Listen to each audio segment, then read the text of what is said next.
ನಿಧಿ ಅಂತ ಯಾಕೆ ಅದನ್ನ ಚೇಂಜ್ ಮಾಡಿದೀವಿ. ಈಕೆ ಏನ್ ಮಾಡ್ಕೊಂಡ್ಬಿಟ್ಟಿದ್ಲು, ಕೈ ನೋವು. ಹಾಯ್, ಪೇಷಂಟ್ ರೆಡಿ ಆದ್ರು. ಈಗ ಏನ್ ಮಾಡ್ತಿರೋದು? ಹೆಂಗ ಅನ್ಸುತ್ತಪ್ಪ? ನಾನು ಹಿಂಗಿದ್ದೀನಲ್ಲ, ಹೆಂಗಾಗ್ತೀನಿ ಆಮೇಲೆ 3 ವರ್ಷ 10 ತಿಂಗಳಿಗೆ ಅಡ್ಮಿಷನ್ ಮಾಡಿಸ್ಬೇಕು ಅಂತ ಹೇಳಿ.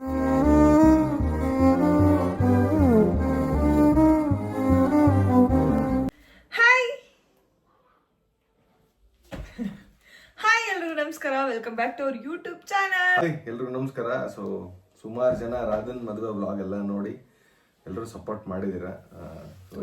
ತುಂಬಾನೇ ಸಪೋರ್ಟ್ ಮಾಡಿದೀರಾ. Thank you. ಡೇ 1 ಅಂದ್ರೆ ಏನ್ ಎಂಗೇಜ್ಮೆಂಟ್ ಆಯ್ತು, ರಾಧನ್ ಪ್ರಿಪರೇಷನ್ ಶುರು ಆಯ್ತು. ಸೊ ಅಲ್ಲಿಂದ ಅಪ್ ಟು ಅವ್ರ ಮನೆಗೆ ಕಳ್ಸೋವರೆಗೂ ಎಲ್ಲ ವಿಡಿಯೋಸ್ ನೀವು ನೋಡಿರ್ತೀರ. ಸೊ ನಮ್ಗೆ ಇಷ್ಟ ಆಯ್ತು ಅದನ್ನ ಹಾಕಕ್ಕೆ. ರಂಜಿತ್ ಹೆಂಗ್ ಹಾಕಿದ್ವೋ ಸೊ ರಾಧಂದು ಹಂಗೆ ಹಾಕ್ಬೇಕು ಅಂತ ಅನ್ಕೊಂಡಿದ್ವಿ. ಸೊ ನಮ್ ಇಷ್ಟ ಅಂತ ನಿಮ್ ಇಷ್ಟ ಹೌದು. ಬಿಕಾಸ್ ನಾವು ಒಂದೊಂದ್ ದಿನ ಲೇಟ್ ಮಾಡಿದ್ರು, ದಿನ ಬಿಟ್ಟು ದಿನ ಹಾಕ್ತಿದ್ದು, ಒಂದೊಂದ್ ದಿನ ಲೇಟ್ ಮಾಡಿದ್ರು ಪ್ಲೀಸ್ ಅಪ್ಲೋಡ್ ಮಾಡಿ, ಮದ್ವೆ ವಿಡಿಯೋ ಅಪ್ಲೋಡ್ ಮಾಡಿ ಅಂತ ತುಂಬಾ ಜನ. ಆಕ್ಚುಲಿ ಅದ್ ಹೆಂಗಾಗ್ಬಿಟ್ಟಿತ್ತು ಅಂದ್ರೆ, ನಾವು ಆ ಬಿಸಿಲು ಇಲ್ಲ ಮಾಡ್ಲೇಬೇಕು. End of the day revenue ಸುಳ್ಳು ಹೇಳೋದೇನು ನಿಜ, ರೆವೆನ್ಯೂ ಬರುತ್ತೆ. ಬಟ್ ಆದ್ರೂ ಆ ರೆವೆನ್ಯೂಗಿಂತ ಎಲ್ಲಕ್ಕಿಂತ ಹೆಚ್ಚಾಗಿ ನೀವು ಕೇಳ್ತಿದ್ರಿ, ಇಲ್ಲ ನೀವು ಹಾಕ್ರಿ, ಯಾಕೆ ಹಾಕಿಲ್ಲ ಅಂತಿದ್ರಲ್ಲ. ಸೊ ಅದೊಂದು ರೆಸ್ಪಾನ್ಸಿಬಿಲಿಟಿ ಇತ್ತು. ಸೊ ಈಗ ಹೆಂಗಾಗ್ಬಿಡತ್ತಂದ್ರೆ, ಒಂದು ರೀಲ್ಸ್ ಮಾಡಿಲ್ಲ ಅಂದ್ರೆ ಕೇಳ್ತಾರೆ, ಯಾಕೆ ಏನಾಯ್ತು ನಿಮ್ಮಿಬ್ರಿಗೆ ಅಂತ. ಸೊ ಅಷ್ಟೆಲ್ಲ ಕೇಳೋದು. ಮತ್ತೆ ಆಮೇಲೆ ಯಾಕೆ ರಾಧನ್ ಮದುವೆ ಯಾಕೆ ಜಾಸ್ತಿ ಹಾಕಿಲ್ಲ ವ್ಲಾಗು, ಕಡಿಮೆ ಹಾಕಿದ್ರೆ ಇದನ್ನೇ ಯಾಕೆ ಹಾಕಿಲ್ಲ, ಹಿಂಗೆ ಆಮೇಲೆ ಸುಮ್ಮನೆ ಏನೋ ಅನ್ಕೋತಾರೆ ಅಂತ ನಾನು ಯಾವುದೇ ಕಾರಣಕ್ಕೂ ಮಿಸ್ಸೇ ಮಾಡ್ತಿದ್ದಿಲ್ಲ. ಸ್ಪೆಷಲಿ ಸುಷ್ಮಿತಾ. ಆಮೇಲೆ ಇನ್ನೊಂದು ಸ್ವಲ್ಪ ಆಕ್ಟಿವ್ ನಾವು ಯಾಕೆ ವ್ಲಾಗಲ್ಲಿ ಆಗಿಲ್ಲ ಅಂದ್ರೆ, ಎಲ್ಲ ಕೆಲಸಗಳು ನಾವು ಅಲ್ಲಿ ಓಡಾಡ್ಕೊಂಡು ಅಪ್ ಟು ಎಲ್ಲಿ ಹುಬ್ಳಿಗೆ ಹೋಗೋವರೆಗೂ ಕೆಲಸಗಳು ಜಾಸ್ತಿ ಇದ್ವು ನಮಗೆ. ಹುಬ್ಳಿಗೆ ಹೋದ್ಮೇಲೆ ಅವ್ರ ಕೆಲಸ ಅವೆಲ್ಲ ಹುಡುಗನ ಕಡೆ ಇತ್ತಲ್ವಾ. ಸೊ ಅವ್ರು ಮಾಡಿದ್ರು. ಅದೆಲ್ಲಕ್ಕಿಂತ ಹೆಚ್ಚಾಗಿ ಈಕೆ ಏನ್ ಮಾಡ್ಕೊಂಡ್ಬಿಟ್ಟಿದ್ಲು, ಕೈ ನೋವು, ಎಡಗೈ ಯಾವ ರೇಂಜಿಗೆ ನೋವಾಗಿತ್ತು ಅಂದ್ರೆ, ಇಡೀ ಏನದು ರಾಧನ್ ಮದುವೆ ಮುಗಿಸಿ ಬೆಂಗಳೂರಿಗೆ ಬಂದು ಬೆಂಗಳೂರಿಗೆ ಆಸ್ಪತ್ರೆಗೆ ತೋರ್ಸೋವರೆಗೂ ಅದು ಕಡಿಮೆನೇ ಆಗಿಲ್ಲ. ಅದು ಹಿಡ್ಕೊಂಡು ಎಷ್ಟು ಹಿಡ್ಕೊಂಡ್ರು ಅದು ಏನ್ ಮಾಡಿದ್ರು ಹೋಗ್ತಿದ್ದಿಲ್ಲ. ಆಮೇಲೆ ECG ಮಾಡಿಸಿ ಅಂತ ಸುಮಾರು ಜನ ಕಮೆಂಟ್ ಮಾಡಿದ್ರಿ ನೀವು. ಆ ECG ಮಾಡಿಸಿದ್ರು ನಾರ್ಮಲ್ ಅಂತ ಬಂತ. ಆಮೇಲೆ ಗೊತ್ತಾಯ್ತು ಒಳಗೇನೋ ಒಂದು ನರದ್ದೇನೋ ಒಂದು ಏನೋ ಇದು ಮಾಡ್ಕೊಳಕ್ ಹೋಗಿ ಏನೋ ಕೈಗೇನೋ ಒಂದು ಸ್ವಲ್ಪ ಪ್ರಾಬ್ಲಮ್ ಆಗಿತ್ತು ಅಂತ ಹೇಳಿದ್ರು. ಸೊ ಅದಕ್ಕೆ ಅದ್ ಬುಡಿ ಹೋಗ್ಲಿ, ಅದ್ರದ್ದು ಏನು ಆಗ್ಲಿಲ್ಲ ಆಮೇಲೆ. ಸೊ ಅಂಡ್ ಮದ್ವೆಲೂ ಕೂಡ ನಾನು ಸ್ವಲ್ಪ ಸಿಂಪಲ್ ಆಗಿ ರೆಡಿ ಆಗಿದ್ದೀನಿ ಅಂತೆಲ್ಲ ಕಮೆಂಟ್ಸ್ ಮಾಡಿದ್ರಿ. ನಂಗೆ ನಿಜ ನನ್ಗೆ ಕೈ ನೋವಿಗೆ ನನಗೆ ಯಾವ್ದ್ರ ಮೇಲೂ ಇಂಟ್ರೆಸ್ಟ್ ಇರಲಿಲ್ಲ. ಅಷ್ಟು ಕಂಟ್ರೋಲ್ ಮಾಡ್ಕೊಳ್ದಷ್ಟು ಕೈ ನೋವಿತ್ತು. ಬಟ್ ಇಟ್ಸ್ ಓಕೆ, ಇವಾಗ ಫುಲ್ಲು ಟ್ಯಾಬ್ಲೆಟ್ಸ್ ತಗೋತಾ ಇದ್ದೀನಿ. ಸೊ ಫುಲ್ ರಿಕವರ್ ಆಗಿದೆ. ಅಂಡ್ ಎಸ್, ರಘು ತಂಗಿ ಮದುವೆ ಮಾಡ್ಬಿಟ್ಟಿದ್ದಾರೆ ಫೈನಲಿ. ಒಬ್ರದ್ದು ₹1 ಹೆಲ್ಪ್ ತಗೊಳ್ದೆ, ತಾನು ನಿಂತು ಮಾಡಿದಾನೆ. ಹೆಂಗ ಅನ್ಸುತ್ತಪ್ಪ? ಹೆಲ್ಪ್ ತಗೊಂಡಿದ್ದೀನಿ, ನೀನ್ ಹೆಲ್ಪ್ ಮಾಡಿದಿಲ್ಲ. ಬಿಡು, ಹೇಳೋ. ಏನಿಲ್ಲ, ಖುಷಿ ಆಯ್ತು. ನಮ್ ಜವಾಬ್ದಾರಿ ಅದು. ಯಾಕಂದ್ರೆ ನಾವು ಚಿಕ್ಕ ವಯಸ್ಸಿಗೆ ನಾವು ಮದುವೆ ಆಗ್ಬಿಟ್ವಿ. ಸೊ ಹಂಗಾದ್ಮೇಲೆ ಜವಾಬ್ದಾರಿ ಇತ್ತು, ರಾಧನ್ ಮಾಡ್ಬೇಕು ಅಂತ. ಮದುವೆ ಆಯ್ತು. ಇನ್ನೇನು ಪಿಂಕಿ ಒಬ್ಬಕ್ಕಿದ್ದಾಳೆ, ಆಕಿಂದೊಂದು ಇನ್ನೊಂದು 2 ವರ್ಷನ ಮುಗಿದ್ರೆ ಮುಗಿತು. ಇನ್ನು ಆಮೇಲೆ ಸುಮಾರು ಜನ ಕೇಳ್ತಿದ್ರು, ವಿಕ್ತನ್ ಸ್ಕೂಲ್ಗೆ ಹಾಕಿಲ್ವಾ ಅಂತ. 3 ವರ್ಷದ ಹುಡುಗಿನ ಸ್ಕೂಲಿಗೆ ನರ್ಸರಿ ಅಂತ. ನನ್ನ ಪ್ರಕಾರ ಈ ನರ್ಸರಿ ಅನ್ನೋದು ಹೆಂಗ್ ಗೊತ್ತಾ, ಬೇಬಿ ಸಿಟ್ಟಿಂಗ್ ಅನ್ನೋದು, ಈ ಅಪ್ಪ ಅಮ್ಮ ಮಕ್ಕಳು ನೋಡಕ್ ಆಗಲ್ಲ. ಅಂದ್ರೆ ಈ IT ಎಂಪ್ಲಾಯೀಸ್ಗಳು ನೋಡ್ಕೊಳಕ್ ಆಗಲ್ಲ ಅನ್ನೋರು ಸೇರಿಸ್ತಾರ, ನಾಲೆಡ್ಜ್ ಬರ್ಲಿ ಅಂತ. ಬಟ್ ನಾವು ಮನೆಗೆ ಅಷ್ಟೊಂದು ನಾಲೆಡ್ಜ್ ಕೊಟ್ಬಿಡಿ. A ಫಾರ್ ಆಪಲ್ ಇಂದ Z ಫಾರ್ ಜೀಬ್ರಾ ವರೆಗೂ ಎಲ್ಲ ಹೇಳ್ತಾಳೆ. ABCD ಇಂದ A ಇಂದ Z ವರೆಗೆ ಹೇಳ್ತಾಳೆ, 1 2 3 ಹೇಳ್ತಾಳೆ. ಈ ಬೇಬಿ ಸಿಟ್ಟಿಂಗ್ ಅಲ್ಲಿ ಏನ್ ಹೇಳ್ತಾರೋ ಅದಕ್ಕಿಂತ ಜಾಸ್ತಿನೇ ಹೇಳ್ತಾಳೆ. ಹೇಳ್ತಾಳೆ. ಆಕ್ಚುಲಿ ಸೇರ್ಸ್ಬೇಕಿತ್ತು, ಬಟ್ ನಾವು ಹಿಂಗ್ ಮದ್ವೆ ಪದೇ ಅದಕ್ಕಿಂತ ಹೆಚ್ಚಾಗಿ ನಮ್ ಜೊತೆ ಬೆಳೀಲಿ, ಈ ಚೈಲ್ಡ್ಹುಡ್ ಅಲ್ಲಿ ಮಕ್ಕಳು ನಮ್ ಜೊತೆ ಚೆನ್ನಾಗಿ ಬೆಳೀಲಿ ಅಂತ ನಮಗೊಂದು. ಆಮೇಲೆ ಸ್ಕೂಲ್ಗೆ ಹೋಗೋದಿದ್ದೆ. ಆಮೇಲೆ ಕೇಳಿದ್ವಿ, ಇಲ್ಲೇ ಒಂದು ಸ್ಕೂಲ್ ಇದೆ, ಒಂದು ಸ್ಕೂಲ್ ಕೇಳಿದ್ವಿ. 3 ವರ್ಷ 10 ತಿಂಗಳಿಗೆ ಅಡ್ಮಿಷನ್ ಮಾಡಿಸ್ಬೇಕು ಅಂತ ಹೇಳಿದ್ರು LKGಗೆ. ಓಕೆ, 3 ವರ್ಷ 10 ತಿಂಗಳು, ಇನ್ನೇನು ಜನವರಿಗೆ ಆಗುತ್ತಲ್ಲ, ಫೆಬ್ರವರಿಗೆ ಆಗುತ್ತೆ. ನಾವು ಡಿಸೆಂಬರ್ಗೆ ಹಂಗೆ ಅಡ್ಮಿಷನ್ ಮಾಡಿಸಿ ಫೆಬ್ರವರಿ ಮಾರ್ಚ್ ಇಂದ ಅದೇನಿದೆ ನೋಡ್ಕೊಂಡು ಇಕ್ತೊಂದು ಸ್ಕೂಲಿಗೆ ಕಳ್ಸ್ಬಿಡ್ಬೇಕು. ಅದಾದ್ಮೇಲೆ ಇನ್ಮೇಲೆ ಡಿಫ್ರೆಂಟ್ ವ್ಲಾಗ್ಗಳೆಲ್ಲ ಮಾಡ್ಬೇಕು ಅಂತ ಅನ್ಕೊಂಡಿದೀವಿ. ಸೊ ನಿಮ್ದೆಲ್ಲ ಸಪೋರ್ಟ್ ಬೇಕು. ನೀವು ಕಮೆಂಟ್ ಮಾಡಿ ಯಾವ ತರ ವ್ಲಾಗ್ ಮಾಡ್ಬೇಕು, ಏನು ಎತ್ತ ಅಂತ. ಸೊ ಅದಾದ್ಮೇಲೆ ಮತ್ತೆ ಸನ್ನಿನ ವಾಪಸ್ ಕರ್ಕೊಂಬಂದ್ವಿ ಬೆಂಗಳೂರಿಗೆ. ನಮ್ಮ ಅಜ್ಜಿನೂ ಬೆಂಗಳೂರಿಗೆ ಮತ್ತೆ ವಾಪಸ್ ಕರ್ಕೊಂಬಂದ್ವಿ. ಎಲ್ಲ ಕೆಲಸ ಆಯ್ತಲ್ಲ ಈಗ. ಸೊ ನಮ್ಮ ಅಜ್ಜಿ ವಾಪಸ್ ಬಂದ್ಲು ಈಗ ಬೆಂಗಳೂರಿಗೆ. ಆದ್ಮೇಲೆ ಇನ್ನೇನು ರಾಧ ಅವ್ರ ಮನೆಗೆ ಬಂದು ಶಿರಡಿ ಟ್ರಿಪ್ ಎಲ್ಲ ಅವ್ರು ಹೋಗಿದ್ದಾರೆ ಮದುವೆ ಆದ ತಕ್ಷಣನೇ. ಸೊ ಇನ್ನೇನು ಚೆನ್ನಾಗಿರ್ತಾರೆ ಅವ್ರ ಗಂಡನ ಮನೆಗೆ, ಅವ್ರು ಆರಾಮಾಗಿರ್ತಾರೆ. ನಮ್ದೇನಿತ್ತು ಕರ್ತವ್ಯ ಎಲ್ಲ ಮಾಡಿ ನಕ್ಕು ಹತ್ತು ಎಲ್ಲ ಕಳಿಸಿದ್ವಿ. ಇನ್ಮೇಲೆ ಅವ್ರ ಜೀವನ ಅವ್ರಿಗೆ ಬಿಟ್ಟಿದ್ದು. ಸೊ ಯಾರೆಲ್ಲ ಆಶೀರ್ವಾದ ಮಾಡಿದಿರೋ, ಕಮೆಂಟ್ ಮಾಡಿದಿರೋ, ವ್ಯೂ ಅಂದರೆ ನಾವು ಹಾಕಿರೋ ಎಲ್ಲ ವೀಡಿಯೋಸ್ ನೋಡಿದಿರೋ, ಅದ್ರ ಜೊತೆ ಶೇರ್ ಮಾಡಿದಿರೋ, ಸೊ ಎಲ್ರಿಗೂ ಥ್ಯಾಂಕ್ ಯು ಸೋ ಮಚ್. ಅದಕ್ಕಿಂತ ಇನ್ನೇನು ಹೇಳೋದು, ಸುಮಾರು ಜನ ಕೇಳ್ಬೋದು, ಯಾರೋ ಕೇಳಿದ್ರು ಅವ್ರು ಬಂದಿಲ್ಲ ಇವ್ರು ಬಂದಿಲ್ಲ.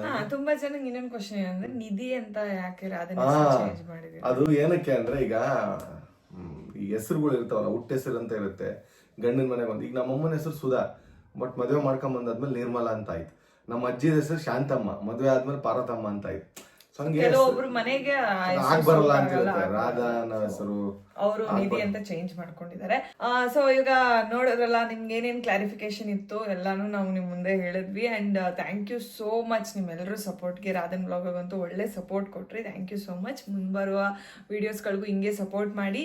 ಪ್ರೀವಿಯಸ್ಲಿ ಒಂದು 2 months ಬ್ಯಾಕ್ ಒಂದು ವಿಡಿಯೋ ಹಾಕಿದ್ವಿ, ಅಂದ್ರೆ ಒಂದು ವೆಬ್ ಸೀರೀಸ್ ತರ ಒಂದು ಪ್ಲಾನ್ ಮಾಡಿ ಒಂದು ವಿಡಿಯೋ ಹಾಕಿದ್ವಿ. So anniversary, wedding anniversary gift ಅಂತ. ಅದನ್ನ ನೋಡಿ ಸುಮಾರು ಜನ ಒಳ್ಳೆ ಕಮೆಂಟ್ಸ್ ಮಾಡಿ ಒಳ್ಳೆ ಪ್ರತಿಕ್ರಿಯೆ ಬಂದಿಲ್ಲ ಅನ್ಕೋತೀನಿ, ಬಂದಿಲ್ಲ ಅನ್ನೋಕ್ಕೆಲ್ಲ, ಬಂದಿದೆ ಅನ್ನೋಕ್ಕಲ್ಲ, ಮಿಡ್ಡಲ್ಲಿ ಬಂದಿದೆ. 1.5 ಲಕ್ಷ ಅಷ್ಟು ಆಗಿದೆ. But thank you so much ಅಂತ ಅಷ್ಟು ನೋಡಿದ್ಕು ಥ್ಯಾಂಕ್ ಯು. ಅದೇ ತರ ಇನ್ನೊಂದು ಕ್ಯಾರೆಕ್ಟರ್ ಚೇಂಜ್ ಅಂತ ಇನ್ನೊಂದು ವೆಬ್ ಸೀರೀಸ್ ಮಾಡಿದೀವಿ. ಹುಡುಗಿ ಕೆಲಸಗಳೆಲ್ಲ ನಾನ್ ಮಾಡಿದ್ರೆ, ಅಂದ್ರೆ ಹೆಂಡತಿ ಕೆಲಸ ಎಲ್ಲ ಗಂಡ ಮಾಡಿದ್ರೆ, ಗಂಡನ ಕೆಲಸ ಎಲ್ಲ ಹೆಂಡತಿ ಮಾಡಿದ್ರೆ ಯಾವ ತರ ಇರುತ್ತೆ ಅಂತ ಒಂದು ಸೀರೀಸ್ ಮಾಡಿದೀವಿ. ಅದು ಯಾವಾಗ ಬೇಕು ಅಂತ ನೀವು ಕೆಳಗಡೆ ಕಮೆಂಟ್ ಮಾಡಿ, ಆದಷ್ಟು ಬೇಗ ಓಕೆ ಆದ್ರೆ ನಾವು ಅದನ್ನ ರಿಲೀಸ್ ಮಾಡ್ತೀವಿ. ಸೊ ಅಷ್ಟೇ, ಇನ್ನೇನು ಸ್ವಲ್ಪ ಮುಖಕ್ಕೆಲ್ಲ ಹಾಳಾಗ್ಬಿಟ್ಟಿದಾವೆ ಲೈಟ್ ಆಗಿ. ಸೊ ಏನಂದ್ರೆ ನಮ್ಗೆ ಯಾವಾಗ್ಲೂ ಈ ಹೊಸಪೇಟೆ, ಬೆಂಗಳೂರು ಎಲ್ಲ ನೀರ್ ಚೇಂಜ್ ಆದಾಗ ಫೇಸ್ ಎಲ್ಲ ಇದಾಗುತ್ತೆ. ಸೊ ನಾವು ಲಾಸ್ಟ್ ಟೈಮ್ ಲಡಾಖ್ ಹೋದಾಗ ಹೋಗ್ಬಿಟ್ಟು ಚೇಂಜ್. ಬಟ್ ಇನ್ನೊಂದು ಹೇಳ್ತೀನಿ, ಲಡಾಖ್ ಹೋದಾಗ ಏನಾಗಿದ್ ಗೊತ್ತಾ ನಮಗೆ, ಇವ್ರು ಚಿಕ್ಕಮ್ಮ ಹೇಳಿದ್ರು, ಅವಾಗ ಗೊತ್ತಾಯ್ತು ನಮಗೆ. ಅಲ್ಲಿ ಫ್ರೆಶ್ ಇದಂತೆ, ಏನೋ ಡೈರೆಕ್ಟ್ ಸನ್ಲೈಟ್ ನಮ್ ಮುಖಕ್ಕೆ ಬೀಳುತ್ತಂತೆ. ಅಂದ್ರೆ ಪೊಲ್ಯೂಷನ್ ಇರಲ್ಲ, ಏನಿರಲ್ಲ. ನಾವು ಹೋಗ್ಬಿಟ್ಟು ಬಿಸಿಲು ಸಿಕ್ಕರೆ ಸಾಕು ಹಿಂಗ್ ಮುಖ ಹಿಡಿದಿದ್ವಲ್ಲ, ಹೋಗಿ ಮುಖ ಹಿಂಗಿಟ್ಟು ಮಾಯ್ಶ್ಚರೈಸರ್ ಹಚ್ಕೊಳ್ಳಾರ್ದು, ಏನು ಹಚ್ಕೊಳ್ಳಾರ್ದು, ಅದಕ್ಕೆ ಮುಖ ಕಪ್ಪಗಾಗಿದ್ದಂತೆ. ಸೊ ಅದಾದ್ಮೇಲೆ ರಿಕವರ್ ಆಯ್ತು ಅಷ್ಟೇ. ಈಗ ರೆಡಿ ಆಗಿದೀವಿ, ಈಗ ಪಟ್ ಅಂತ HK ಹೋಗೋಣ. ಬನ್ನಿ HK ಹೋಗೋಣ. HK permanent makeup clinic, Jayanagar 4th block, metro station, left side. ಮತ್ತೆ ಬನ್ನಿ ಹೋಗೋಣ. ನನ್ನ ಜೊತೆ ಡ್ರೈವರ್ನ ಹಾಕೊಂಡ್ ಬಂದಿದ್ದೀನಿ. ಬನ್ನಿ ಇವಾಗ HK ಹೋಗೋಣ. HK ಹೋಗಿ ಟ್ರೀಟ್ಮೆಂಟ್ ತಗೊಳ್ಳೋಣ. Okay, come on, let's go. So ಇವತ್ತು ಪೀಲ್ ಮಾಡಿಸ್ಕೊಂಡ್ರೆ ಒಂದು ಸೆಕೆಂಡ್ ಥರ್ಡ್ ಡೇಲಿ ಪೀಲಿಂಗ್ ಶುರು ಆಗುತ್ತೆ. ಸೊ ಪೀಲಿಂಗ್ ಜಾಸ್ತಿ ಇರೋ ಟೈಮಲ್ಲಿ ಮಾಯ್ಶ್ಚರೈಸರ್ ಹಚ್ಬೋದು. ಒಂದು 3 to 4 times ನಡಿ ಹಚ್ಚಿ, ಎವ್ರಿ 2 hours ಹಚ್ಚಿದ್ರು ನಡೆಯುತ್ತೆ. ಓಕೆ, ಮಾಯ್ಶ್ಚರೈಸರ್, ಸನ್ಸ್ಕ್ರೀನು ಕಂಟಿನ್ಯೂ ಮಾಡಿ, ಬೇರೆ ಯಾವ ಥರ ಕ್ರೀಮು ಬೇಡ. ಹಾಯ್, ಪೇಷಂಟ್ ರೆಡಿ ಆದ್ರು. ಈಗೇನು ಮಾಡ್ತಿರೋದು? ಪೀಲ್ ಮಾಡಿಸ್ಕೊಳ್ತಾ ಇದೀನಿ. So organic peel. ಸೊ ಇದರಿಂದ ನಮ್ಮ ಸ್ಕಿನ್ ಅಲ್ಲಿರುವಂತಹ ಡೆಡ್ ಸ್ಕಿನ್ಸ್ ಎಲ್ಲ ಹೋಗಿ ಫೇಸ್ ಕೂಡ ಗ್ಲೋ ಆಗುತ್ತೆ. ಸೊ ತುಂಬಾ ಚೆನ್ನಾಗಾಗುತ್ತೆ ಫೇಸು. ತೋರಿಸ್ತೀನಿ ಪ್ರೋಸೆಸ್ ಹೇಗಿರುತ್ತೆ ಅಂತ ತೋರಿಸ್ತೀನಿ. ನನಗೆ ತುಂಬಾನೇ ಇಷ್ಟ, ಕೇಳಿದ್ದೆ ಇದ್ರ ಬಗ್ಗೆ. ಸೊ ನಾನು ಈ ಸಲ ಇದನ್ನ ಟ್ರೈ ಮಾಡೋಣ ಇಲ್ಲಿ ಅಂತೇಳಿ ನಾನು ಇವತ್ತು ಟ್ರೈ ಮಾಡ್ತಾ ಇದೀನಿ. ಸೊ ಆಫ್ಟರ್ ಹೇಗೆ ಕಾಣಿಸುತ್ತೆ ಅಂತ ತೋರಿಸ್ತೀನಿ. ಇದೇನಿಲ್ಲ, ತುಂಬಾ ಈಸಿಯೆಸ್ಟ್ ಪ್ರೊಸೀಜರ್, ಬಟ್ ತುಂಬಾ ಚೆನ್ನಾಗಿ ಕಾಣಿಸುತ್ತೆ. ರಿಸಲ್ಟ್ ಅಂತೂ ಸಖತ್ತಾಗಿರುತ್ತೆ. So let's see. ನಾನು ಹಿಂಗಿದ್ದೀನಲ್ಲ, ಹೆಂಗಾಗ್ತೀನಿ ಆಮೇಲೆ. ಸೊ ನಾನಿಲ್ಲಿ ಆರ್ಗ್ಯಾನಿಕ್ ಪೀಲ್ನ ಮಾಡಿಸ್ಕೊತಾ ಇದ್ದೀನಿ. ಆರ್ಗ್ಯಾನಿಕ್ ಪೀಲ್ ಮಾಡೋಕ್ಕಿಂತ ಮುಂಚೆ ಕ್ಲೀನಾಗಿ ನಮ್ಮ ಫೇಸ್ನ ಡರ್ಟ್ ಎಲ್ಲ ತೆಗಿತಾರೆ ಟಿಶ್ಯೂಯಿಂದ. ಆ್ಯಂಡ್ ಇಲ್ಲಿ ಕ್ಲೆನ್ಸಿಂಗ್ ಕ್ರೀಮಿಂದ ನಮ್ಮ ಫೇಸ್ನ ಕ್ಲೀನಾಗಿ ಕ್ಲೆನ್ಸ್ ಮಾಡ್ತಾರೆ. ಆ್ಯಂಡ್ ಇದರಿಂದ ತುಂಬಾ ಯೂಸ್ ಇದೆ. ಏನಪ್ಪ ಅಂದರೆ ಇದನ್ನು ಮಾಡಿಸ್ಕೊಳ್ಳೋದ್ರಿಂದ ನಮ್ಮ ಸ್ಕಿನ್ನಲ್ಲಿರುವಂತಹ ಡೆಡ್ ಸ್ಕಿನ್ ಏನಿದೆ ಅದೆಲ್ಲ ರಿಮೂವ್ ಆಗುತ್ತೆ. ಹಾಗೆ ನಮ್ಮ ಸ್ಕಿನ್ ಕೂಡ ಗ್ಲೋ ಆಗೋಕ್ಕೂ ಕೂಡ ಇದು ಹೆಲ್ಪ್ ಮಾಡುತ್ತೆ. ಆ್ಯಂಡ್ ಇದನ್ನು ತುಂಬ ಸೆಷನ್ ಬೈ ಸೆಷನ್ ಮಾಡಿಸ್ಕೊಳ್ಳೋದ್ರಿಂದ ನಮ್ಮ ಸ್ಕಿನ್ನಲ್ಲಿರುವಂತಹ ಡೆಡ್ ಸ್ಕಿನ್ ಎಲ್ಲ ರಿಮೂವ್ ಆಗಿ ನಮ್ಮ ಸ್ಕಿನ್ ಕೂಡ ಗ್ಲೋ ಆಗುತ್ತೆ. ಆ್ಯಂಡ್ ಇದು ಕೂಡ ತುಂಬ ಟೈಮ್ ಕನ್ಸ್ಯೂಮಿಂಗ್ ಏನಲ್ಲ, ತುಂಬಾ ಈಸಿಯಾಗಿ, ತುಂಬ ಈಸಿ ಸ್ಟೆಪ್ಸಲ್ಲೇ ಮುಗ್ದೋಗ್ಬಿಡುತ್ತೆ. ಸೊ ಇಲ್ಲೊಂದು 2 ರೀತಿ ಕ್ರೀಮ್ನ ಅಪ್ಲೈ ಮಾಡ್ತಾರೆ ನಮ್ಮ ಫೇಸ್ಗೆ. ಸೊ ಇದನ್ನು ನಾವು ಸೆಷನ್ ಬೈ ಸೆಷನ್ ತಗೊಳ್ಳೋದ್ರಿಂದ ನಮ್ಮ ಒಂದು ಫೇಸಲ್ಲಿ ಗ್ಲೋನೆಸ್ಸು ಕೂಡ ಬರುತ್ತೆ, ಡಾರ್ಕ್ನೆಸ್ ಎಲ್ಲ ರಿಮೂವ್ ಕೂಡ ಆಗುತ್ತೆ. ಸೊ ನೋಡ್ತಾ ಇದೆಲ್ಲ ಇವಾಗ ತಾನೇ ಆಯಿತು ನಂದು ಪೀಲಿಂಗು. ತುಂಬ ಚೆನ್ನಾಗಿದೆ ರಿಸಲ್ಟ್. ನಿಮಗೆ ತೋರಿಸ್ತೀನಿ ಯಾವ ರೀತಿ ಇರುತ್ತೆ ಅಂತೇಳಿ. ನಾನು ಇನ್ಸ್ಟಾ ಸ್ಟೋರೀಸ್ ಎಲ್ಲ ಹಾಕ್ತಾ ಇರ್ತೀನಿ, ನೋಡಿ ಓಕೆನಾ. ಸೊ ಈಗ ನೋಡಿ ನಾನು ಮಾಡಿಸ್ಕೊಂಡಿದ್ದೀನಿ. ಸೊ ಇದಾಗಿದೆ, ಡ್ರೈ ಆಗುತ್ತೆ. ಸೊ ಆಫ್ಟರ್ ಒಂದು 7 to 8 hours ಆದಮೇಲೆ ಫೇಸ್ ವಾಶ್ ಮಾಡಬೇಕು. ಅಲ್ಲಿ ಗಂಟೆ ಅದಾಗದೆ ಆಯಿಲ್ ಏನಿದೆ ಅದು ಒಳಗಡೆ ಎಕ್ಸ್ಟ್ರಾಕ್ಟ್ ಆಗುತ್ತೆ. ಸೊ ಈಗ ರಘು ಏನು ಮಾಡಿಸ್ತದೆ ನೋಡೋಣ, ಬನ್ನಿ ತೋರಿಸ್ತೀನಿ. ನನಗೆ DJ ಟಿಲ್ಲು ಥರ ರೆಡಿ ಆಗಿದ್ದೀನಿ, ಬಟ್ ಮೊಬೈಲ್ ಎಲ್ಲ ತಗೊಂಡೋಗಿಲ್ಲವಲ್ಲ ಒಳಗಿದ್ರೆ. ಇದ್ರೊಳಗಡೆ ಎಲ್ಲೋ ಕೀ, ಗೋಲ್ಡು ಏನೂ ಹಾಕೊಂಡೋಗಿಲ್ಲ. ನೋಡಿ ಇಲ್ಲಿ ಒಳಗೆ ಏನು ಹಾಕೊಂಡೋಗಿಲ್ಲ. ಹಾಂ, coins no we don't have single rupee. ಈ ಮಿಷಿನ್ ಒಳಗೆ ಮಲಗಿಸ್ತಾರಂತೆ. ಫಸ್ಟ್ ಟೈಮ್ ಇದನ್ನು ನೋಡ್ತಿಲ್ಲ ನಾನು. ಸುಷ್ಮಿತಾ ಬನ್ನಿ ಇಲ್ಲಿ. ಇದಕ್ಕೇನು ಹೇಳ್ತಾರೆ ಗೊತ್ತಲ್ಲ? ಏನು ಹೇಳಿ, ಇದಕ್ಕೇನು ಹೇಳ್ತಾರೆ? ಈಗ ನನ್ನ ಟ್ರೀಟ್ಮೆಂಟ್ ಮುಗಿಸ್ಕೊ ಬಂದಲ್ಲ ಸೊ ರಘು ಸೊ ನಾನು ಹೇಳ್ತೀನಿ ನನ್ನ ಟ್ರೀಟ್ಮೆಂಟ್ IVW ಇದು ನೋಡಿದಿರಲ್ವಾ ನೀವು ಸುಮಾರು ಜನ ಕ್ರಿಯೇಟರ್ಸ್ ಇದನ್ನ ಬ್ಲಾಗ್ ಗಳಲ್ಲಿ ನೋಡಿರ್ತಾರೆ ನೀವು. ಬ್ಲಾಗ್ ಅಲ್ಲೂ ಅಷ್ಟೇ. ಆಮೇಲೆ ಯಾವ್ದು ಫಿಲಮ್ ಬೇಬಿ ಫಿಲಮ್ ಅಲ್ಲಿ ಅವ್ರಿಗೆ ಒಳಗಡೆ ಬಂದ ತಕ್ಷಣ ಬೆಳ್ಳಗಾಗ್ಬಿಡ್ತದೆ. ಇನ್ನೊಂದು ವಿಷಯ ಗೊತ್ತಾ, ಬೇಬಿ ಫಿಲಮ್ ಅಲ್ಲಿ ಮಾಡ್ಸಿರೋದು ಇದ್ರಲ್ಲೇ HK HK. ಬಟ್ ಈ HK ಅಲ್ಲ, ಹೈದರಾಬಾದ್ ಅಲ್ಲಿ HK.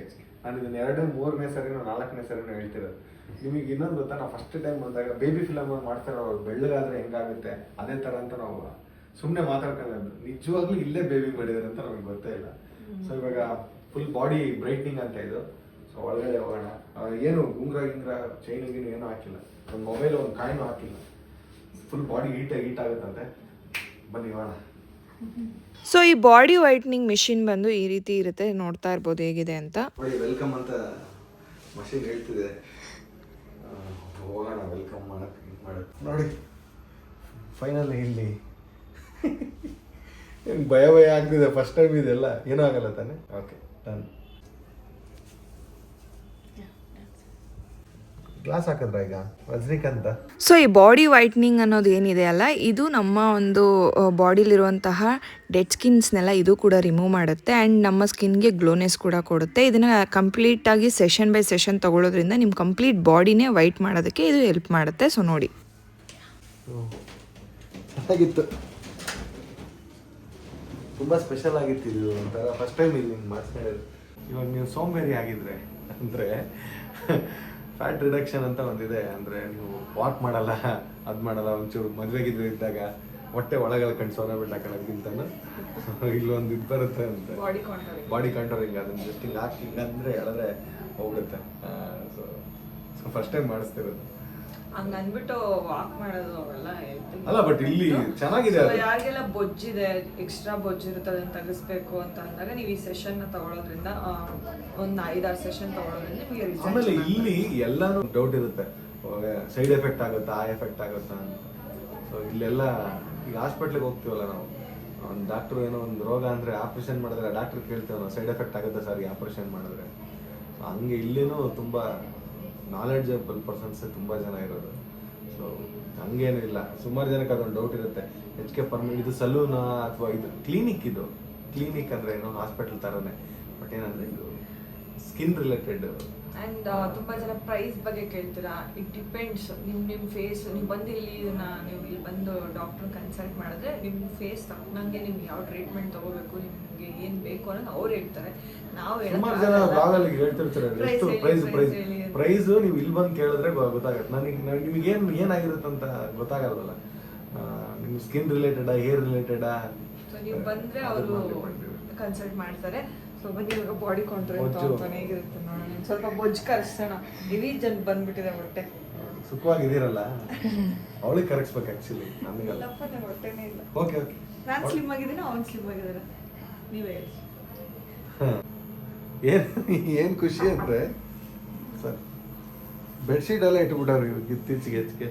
ಒಬ್ಬೊಬ್ರಿಗೆ ಚಳಿ ಆಗಲ್ವಲ್ಲ, ಆರಾಮಾಗಿ 45 ಮಿನಿಟ್ಸ್ ಟ್ರೀಟ್ಮೆಂಟ್ ಅಲ್ಲ, ಸಕ್ಕದಾಗಿರುತ್ತೆ ನೋಡಿ. ನೀವು ಒಂದು ಒಳ್ಳೆ ಸ್ಲೀಪ್ ನಿದ್ದೆ ಹೊಡಿಬೋದು 45 ಮಿನಿಟ್ಸ್.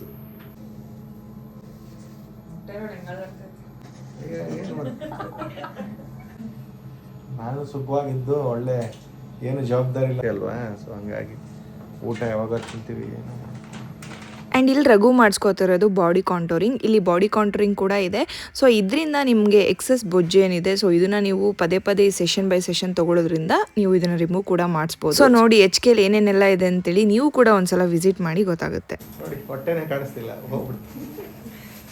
ಅಂದರೆ ಯಾವುದು ಒಂದು ಸೆಷನ್ಗೆ ಆಗಲ್ಲ, ಇಷ್ಟಾಗಿ ಟೈಮ್. ಬಟ್ ಚೆನ್ನಾಗಿತ್ತು. ಫಸ್ಟ್ ಟೈಮ್ ಇದನ್ನು ನಾನು ತಗೊಂಡಿದ್ದು. ಇದನ್ನು ಕನಿಷ್ಠ ಪಕ್ಷ ಸುಮಾರು ಸಲ ತಗೊಂಡು ಹೋದರೆ ತಗೋತಾ ಇದ್ರೆ ಚೆನ್ನಾಗಿರುತ್ತೆ. ನೋಡೋಣ, ನೆಕ್ಸ್ಟು ನಾನು ಕಂಟಿನ್ಯೂ ಮಾಡ್ತೀನಿ, ಬಟ್ ವರ್ಕೌಟು ಮಾಡೋಕ್ಕೆ ಸ್ಟಾರ್ಟ್ ಮಾಡ್ತೀನಿ. ಬನ್ನಿ ಹೋಗೋಣ. ಈ ವ್ಲಾಗ್ನ ನೋಡಿದ್ದೀರಾ ಅಂತ ಅನ್ಕೋತೀನಿ. ನೋಡಿದ್ರಲ್ಲ HKL ಏನೇನೆಲ್ಲ ಇದೆ ಅಂತೇಳಿ. ನಾಟ್ ಓನ್ಲಿ ಸ್ಕಿನ್, ನಿಮ್ಮ ಸ್ಕಿನ್ ಪ್ರಾಬ್ಲಮ್ಸ್ ಇರ್ಬೋದು, ಹೇರ್ ಪ್ರಾಬ್ಲಮ್ ಇರ್ಬೋದು, ಬಾಡಿ ಪ್ರಾಬ್ಲಮ್ ಇರ್ಬೋದು. ಎಷ್ಟೋ ಜನಕ್ಕೆ ಐಬ್ರೋಸ್ ಇರಲ್ಲ, ಎಷ್ಟೋ ಜನಕ್ಕೆ ಲಿಪ್ ಕರೆಕ್ಷನ್ ಡಾರ್ಕ್ನೆಸ್ ಇರುತ್ತೆ, ಆಮೇಲೆ ಎಷ್ಟೋ ಜನಕ್ಕೆ ಕೂದಲಿನ ಸಮಸ್ಯೆ ಇರುತ್ತೆ, ಬೆಳೆಯಲ್ಲ, ಆಮೇಲೆ ಉದುರೋದು, ಈ ಥರ ಎಲ್ಲ ಸಮಸ್ಯೆಗಳಿರುತ್ತೆ. ಎಷ್ಟೋ ಜನಕ್ಕೆ ಫೇಸಲ್ಲಿ ಪಿಗ್ಮೆಂಟೇಷನ್ ಪ್ರಾಬ್ಲಮ್ ಇರುತ್ತೆ, ಆ್ಯಕ್ನೆ ಪ್ರಾಬ್ಲಮ್ ಇರುತ್ತೆ, ಆಮೇಲೆ ಕೆಲವರಿಗೆ ಬೊಜ್ಜಿನ ಪ್ರಾಬ್ಲಮ್ ಇರುತ್ತೆ, ಕೂದಲು ಬಾಲ್ಡ್ನೆಸ್ ಪ್ರಾಬ್ಲಮ್ ಇರುತ್ತೆ. ಎಲ್ಲ ಪ್ರಾಬ್ಲಮ್ಗೂ ಆಲ್ ಇನ್ ಒನ್ ಸೊಲ್ಯೂಷನ್ ಅಂದರೆ ಅದು HK permanent makeup clinic. So ನೀವು ಕೂಡ ಒಂದ್ಸಲ ವಿಸಿಟ್ ಮಾಡಿ, ಗೊತ್ತಾಗುತ್ತೆ ನಿಮಗೆ ಯಾವ್ಯಾವ ರೀತಿ ಅಲ್ಲಿ ನಿಮಗೆ ಸಿಗುತ್ತೆ ಅಂತೇಳಿ. ಆ್ಯಂಡ್ ನಾವು ಹೇಳೋಕ್ಕಾಗಲ್ಲ ನಿಮಗೆ ಏನದು ನಾವು ಹೇಳಿದ್ನ ನೀವು ಮಾಡಿಸ್ಕೊಳ್ಳಿ ಅಂತ ಹೇಳೋಕ್ಕಾಗಲ್ಲ. ಬಿಕಾಸ್ ನಿಮ್ಮನ್ನು ನೋಡಿ ನಿಮಗೆ ಏನು ಸೂಟ್ ಆಗುತ್ತೆ, ಬಿಕಾಸ್ ಅಲ್ಲಿ ತುಂಬ ಡಿಫ್ರೆಂಟ್ ಏನಂದರೆ ಟ್ರೀಟ್ಮೆಂಟ್ಸ್ಗಳಿದ್ದಾವೆ. ಸೊ ನಿಮ್ಮ ಬಾಡಿ ಟೈಪ್ಗೆ ನಿಮಗೆ ಯಾವ ಟ್ರೀಟ್ಮೆಂಟ್ ಸೂಟ್ ಆಗುತ್ತೆ ಅಂತೇಳಿ ಅಲ್ಲಿ ಡರ್ಮಟಾಲಜಿಸ್ಟ್ಗಳಿರ್ತಾರೆ, ಅವರು ನಿಮಗೆ ಸಜೆಸ್ಟ್ ಮಾಡ್ತಾರೆ. ಸೊ ಅವರ ಸಜೆಷನ್ ಮೂಲಕ ನೀವು ತೊಗೋಬೇಕಾಗುತ್ತೆ. And price depends on the treatment ಇರುತ್ತೆ. ಸೊ ನೀವು ತೊಗೊಳ್ಳೋ ಟ್ರೀಟ್ಮೆಂಟ್ ಮೇಲೆ ಡಿಪೆಂಡ್ ಆಗುತ್ತೆ. ಆ್ಯಂಡ್ ಅದನ್ನು ಪ್ರೈಸ್ ಕೂಡ ಡಿಪೆಂಡ್ಸ್ ಆಗುತ್ತೆ ಆ್ಯಂಡ್ ವೇರಿ ಕೂಡ ಆಗುತ್ತೆ. ಸೊ ಅದು ಆ್ಯಂಡ್ ಅಲ್ಲಿ ಕಾಂಬೋ ಟೈಪು ಅಂದರೆ ಒಂದಿಷ್ಟು ಸೆಷನ್ನ ನೀವು ತೊಗೋಬೇಕು, ಕಾಂಬೋ ಆ ರೀತಿ ಏನೇನೋ ಇದೆ. ಸೊ ನೀವು ಅಲ್ಲೇ ಒಂದ್ಸಲ ವಿಸಿಟ್ ಮಾಡಿದ್ರೆ ನಿಮಗೂ ಕೂಡ ಐಡಿಯಾ ಬರುತ್ತೆ. So do visit once and thank me later, because ತುಂಬ ಜನಕ್ಕೆ ತುಂಬ ಹೆಲ್ಪ್ ಆಗಿದೆ. ಸೊ ತುಂಬ ಜನ ನಮಗೆ ಪರ್ಸ್ನಲಾಗಿ ಮೆಸೇಜು ಮಾಡಿದ್ದಾರೆ. ಸೊ ಅಲ್ಲಿ ಹೋದ್ಮೇಲೆ ನಮಗೆ ಸ್ವಲ್ಪ ಚೇಂಜಸ್ ಆಯಿತು ಅಂತೇಳಿ. ಸೊ ನೀವು ಕೂಡ ಒಂದ್ಸಲ ವಿಸಿಟ್ ಮಾಡಿ ಮಾಡ್ತೀರಾ ಅಂತ ಅನ್ಕೋತೀನಿ. ಆ್ಯಂಡ್ ವ್ಲಾಗ್ ನೋಡಿದ್ದಕ್ಕೆ ಥ್ಯಾಂಕ್ ಯು ಸೋ ಮಚ್. ಹೀಗೆ ಸಪೋರ್ಟ್ ಮಾಡಿ. Thank you. ಬಾಯ್.